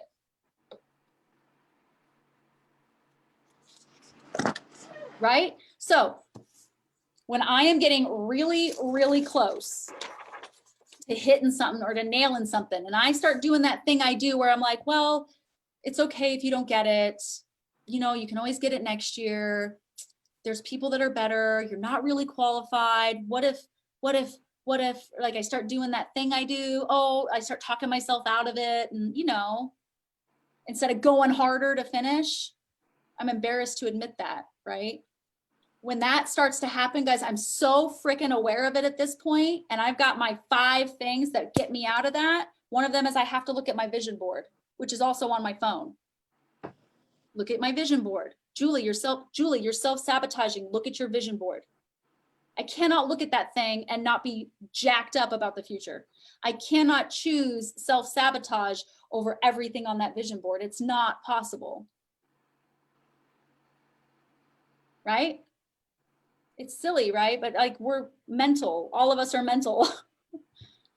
Right? Maybe I've got one where I have to read my affirmations. Right? I can't say things like I'm honest, I'm competent, I'm enthusiastic, I have goals, I'm trained, I'm decisive, I'm responsible, I'm a team player.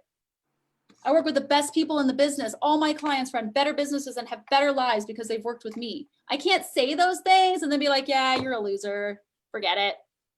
I can't, right? So I've got a plan to get me back on track because I will inevitably fall into my traps.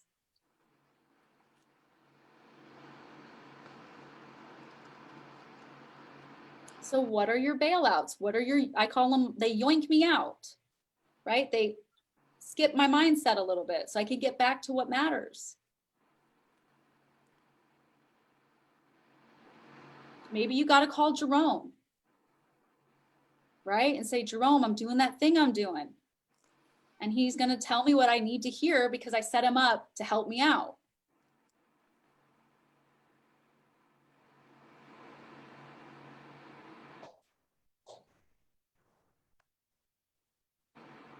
Maybe you write down 5 things you're thankful for. I don't know what it is for you. It's got to be personal, right? But do you guys see how this business plan could completely change the way you look at everything you do? It's your plan to fail. None of us write this. and then we don't acknowledge it, and then we follow it.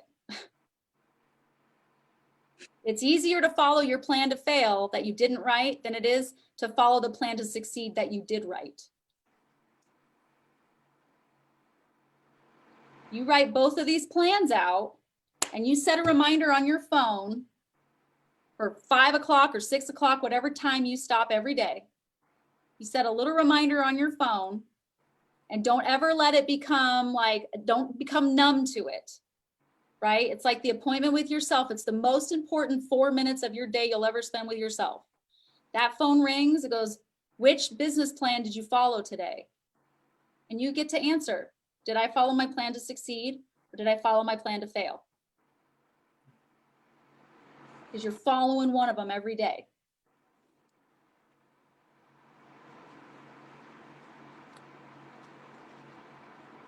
And now that you're aware of it, you have a choice.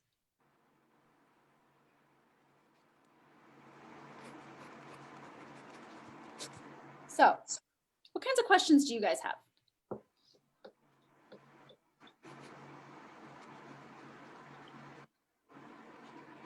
I really don't have a question, but that was deep. You know, asking yourself those questions. Your choice of, do I fail or do I succeed, is very simple at that point, right? Yeah, it can be. I want to echo Maddie. I want to thank you for sharing that story, because, you know, it's easy to say we do it for our kids or we do it for our family, but to actually put it into that perspective, it helped me. So thank you, because now I have written some really specific things. So I appreciate that. Thank you. Good. Nice. That's awesome.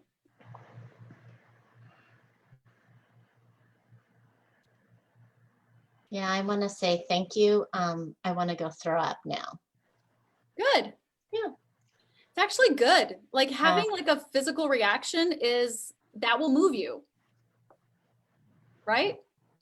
Yeah, because nothing else has this year or the year before. Nothing has moved me, and this has just made me like nauseous. I love when that happens. You know, like nervous energy, like some people, I'll admit, like this weekend, I almost let it shut me down. Like I really had to like dig deep into my soul. Bridget, I don't know if you saw how conflicted I was on Saturday. I've never worked so hard for something and literally said out loud, I hope I don't make it. I did a fitness competition. And I was praying to God, which I don't do normally, that I didn't make it, which is weird, right? Like I worked for months to get there, and then I was praying to God I didn't make it. And then I had to like step back and be like, dude, if your kids were here, you would never say that. You would show them that you can work your ass off for 4 months and you can do anything, right? And so like that was that energy, that those nerves, right? Usually I let nerves be my guiding light that I'm doing something awesome. Like channel those nerves, change your relationship with nervous energy. I had a hard time with it on Saturday, but generally speaking, like nervous energy means there is something I've never done before, which means I could end up with something I've never ended up before. It was a CrossFit competition. And so it's just a different way to look at that. Whatever that feeling is, like, man, let it move you. Let it move you in the right way. Like you got to learn how to channel it, right? Yeah, well, I think that's super important because in the past, I've let it move me in the wrong direction. You know, so thank you for saying that. I love it. We did have a couple of other tools in there inside the folder. Some of you guys are going to be doing, I'll share my screen again. I know some of you guys are going to be doing bold, and you guys all know there's not really any original like concepts or thoughts anymore. This is a growth plan. Can you guys all see my screen? Yes. Cool. So this is a growth plan. They do this in bold, and we used to do this in our productivity coaching program. But a growth plan is not a business plan. A growth plan is something specifically for you and you alone.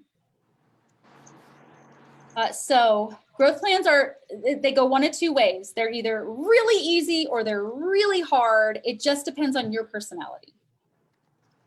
Some of us are pretty good at figuring out how to grow ourselves, and others of us have never taken the time to actually take care of ourselves. And so this is like impossible to think about. Either way is cool, but I do want you to spend some time on it. So I'll give you some ideas for a growth plan. I actually put my vacations on my growth plan. So I know for me, every quarter, I've got to have a trip somewhere. Now, I want you guys to know when COVID hit, I cried several times because I could not travel. Like for me, that is my heart and my soul, and taking my kids around the world, like that was so hard, right? So I had a hard time with growth this year because of it, but that's part of my growth plan. So I had to trade it out. I got a new plan to focus on, had to. It could be reading a book. It could be going to a class. Like February, maybe you want to go to family reunion if you're a Keller Williams agent, right? Maybe in December or whatever month it is, November, October, you're going to sign up for Bold. Those are personal growth things, right? Maybe you want to get a tattoo. I don't know. Maybe you want to run a marathon, right? What are things that you're going to do for you that you can commit to throughout the year? And then you've got to clearly, like I have it on my calendar that every month I go look at my growth plan, and then I make sure it's in my calendar, right? It's not in my calendar, guys. I don't know about you, I'm not checking this stuff every day. If I don't put it in my calendar, I'm just not gonna do it. I'll get back into that status quo again, right? But how many times have you said, I wanna learn Spanish? Or I wanna go to Europe? Or I wanna go build a house in Mexico with my church? Like how many times have you said those things and then you don't do them? If you want to go build a church in Mexico or a house in Mexico with your church, call the church and find out when the next trip is, put it on your growth plan. It's for you. No units, no GCI, none of that crap. Cool? This one's easy. Questions around that one? No, we're good, Julie. Cool. And then this is another one that we do in Bold. It's the perfect week. I know some of you guys are in, I don't know, there's a Brianna's coaching program and also Melissa's. Have you guys done perfect weeks? Cool. So a perfect week is, there's no such thing as a perfect week. It's only your perfect week, okay? So what you would do is you would line out, what are you doing? What does your schedule look like? Like if we all went to work at Denny's tomorrow, would we not have a schedule? Unfortunately, yeah, we'd have a schedule, and we'd show up and they'd say, okay, Maddie, your opening side work is you've got to stock all the sweet and lows and the salt and pepper shakers. I used to work in a restaurant when I was 14 and we had to do that, right? But you would do it because it's on the schedule and that's what you do at that time, right? And then you'd wait your tables, right? You'd run the breakfast shift and then you'd get ready for the lunch shift. So what would you do, Maddie?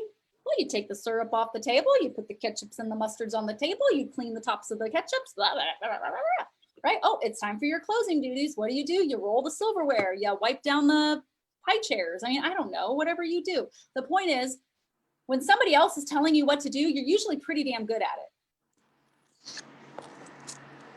For the $4.25 an hour that I used to get when that was what minimum wage was, right? Like $4.25. I think it got raised to $4.25. I think it started at like $3.75. I'm old. At any rate, you're going to build out your perfect schedule. Okay. On here, you're going to put things like, I go to the gym, hopefully. At 8:30, I'm in the office. From 8:30 to 9, I'm doing my role play. From 9 to 11, I'm lead generating. From 11 to 12, I'm doing lead follow-up. At 1 o'clock, I'm eating lunch, right? From 2 o'clock to 5 o'clock, I'm on appointments. At 5 o'clock, I go pick my kids up. Then I do homework. Then I cook dinner. Then I do one load of laundry. Like, I know that sounds crazy, right? I like to do laundry like now. I'm doing like 1 or 2 loads in the morning. So I don't have to do them during the week or during the weekend. But I'm just learning how to life hack, okay? I'm just working on the hack. The point is, the perfect week should be a guideline for what a perfect week would look like for you. Now, are we perfect? No. Hell no. None of us are perfect, right? And it's a nice goal to shoot for. If we don't have a plan, we certainly won't follow it. If we do have a plan, we sometimes won't follow it, right? I'm just, the perfect week is a guideline. It's you actually being the boss of you. This is how you get out of, by the way, I don't know if you've experienced this as a real estate agent. All your friends think you don't work. So they're like, oh, don't worry.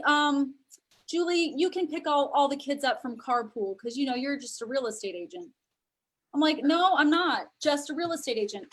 I have to work. I go to work. Just like you do at MGM. I'm not telling you to leave the MGM to go pick up all the kids and take them to basketball. Why not? Well, because I have a real job, so do I. Right? So that's your schedule. It should match your goals. Once you build out your schedule, you build it in your calendar and then you just follow it. Right? But you got to get the goals, you got to get the 1, 3, 5, you got to talk about that plan to fail, you got to put it on the calendar, and then you just show up every day and you win. You win the day every day, knowing that 52 times in the year, you'll be on vacation, you'll be barfing your brains out, you might have COVID, your kids will get sick, you're going to go on vacation, and you just slay the day. It almost seems too damn easy.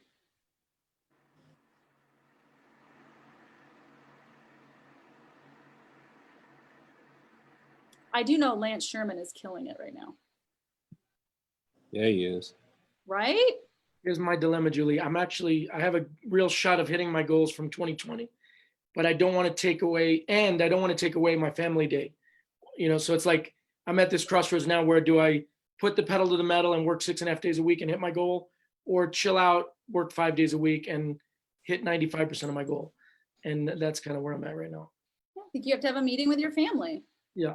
Is it worth it? We're talking, if it's 5%, what is that income wise? Is it worth it? 10% or whatever it is. Whatever it is, right? Like what if we stopped just increasing units and we just said, look, I'm just gonna work 4 days a week now. That's a raise too, guys. I'll tell you the one thing COVID has done for me is it got me way out of that rat race.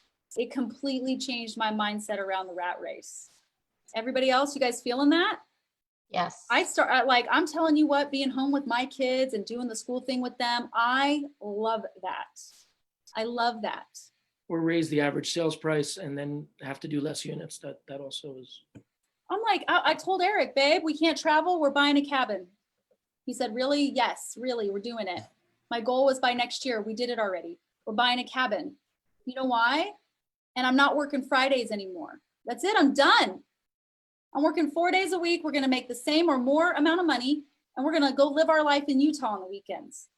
Right, Brandy Nixon? You feeling me? Thank you, COVID. By the way, if I do the same amount of business in one less day, that means I increase my efficiency by 20%. I was there the last 10 days. I know. And hit my goals for 2020 already. Okay. That's what we're doing. Okay. I'm spending 1 week every month in Utah. 1 week, not weekend, week. Good job. Thank you, COVID. Like, I know it's hard to say, right? Like, it's been so good to us. It brought clarity to a lot of things. And it's been so bad for other people. So I feel bad saying that. But you know what, Lance? You gotta look at what does it mean long term and what's most important to you. I am a firm believer that your kids are only little once. And also taking time now to plan ahead is better for the long term, the 3-year, the 5-year goal, than hitting, an extra 3 units in December is not going to change my life, right? It will change your December, but it may not change your life. Like there's more to it than just making money, right? There is more to it. I'm not working on Friday. Yeah. You guys can think I'm lucky, dude. I planned that. I've been working on that since February, right? Or March. You can work harder when the kids are out of the house, right? I'm going to be done before they graduate, Shane. I'm on my 5-year plan right now. Don't play. Okay. Right? So at any rate, hopefully this has been good for you guys. Helpful. I'm happy. Shane and I will look over your plans, but they must be complete. We don't like that. I'm just being frank with you guys. We're busy too, like you guys are, and we're not gonna sit around and help you massage through your thoughts. Okay, like do the work. and we'll sit down and we'll look it over if you want. And that's just that. Maybe that doesn't sound very kind, but you're not going to pay my bills and you're not going to make sure I spend more time with my kids. So you've got to do your part for me to do my part. Is that cool? All right, you guys are awesome. I'll hang out for another 10 or 15 minutes. Let me know if you have any questions. Thank you guys very much. Thank you. Thank you guys. Thank you, thank you. Thank you. Thanks a lot, Julie. Thank you. Where was this live at, by the way? Patty, where were we live? In the Facebook group? I don't think Patty's not here anymore. Oh, I think Have it a was great Facebook. day, Julie. bye. Bye, Chris. It was so good to see you. Really? Yeah, definitely. Forever. Yeah, take care, man. Take care. God bless. See y'all later. Julie, I think you were live in 6:05, baby. Cool. That's what somebody said, I think, too. I think so. All right, cool. Public page. Does that mean we Oh. can go back and watch it again? It will go on YouTube by Friday. Hmm. That's what it says here. Leah.